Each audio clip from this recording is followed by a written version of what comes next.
Nou, we zijn aanbeland bij een wijnboer.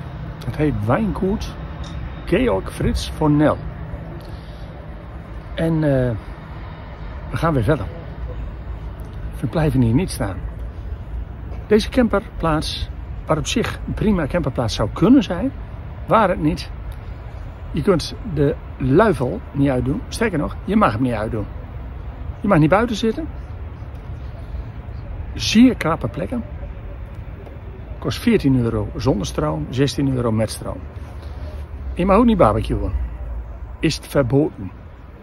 Dus ja. In Trier, hè? In Trier. Oh ja, ik moest nog even zeggen waar. Ja, die wijnboer is dus in Trier. Het is eigenlijk zeg maar aan de rand van de stad Trier. Dus op zich zou het prima zijn om een dagje Trier of weet ik veel. Maar hij wil geen campinggasten.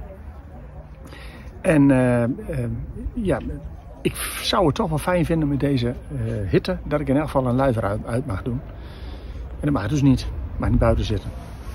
En bovenal, er is geen Griek hier vlakbij. Dus ik kan ook niet barbecuen. Nou, dan ben ik weg.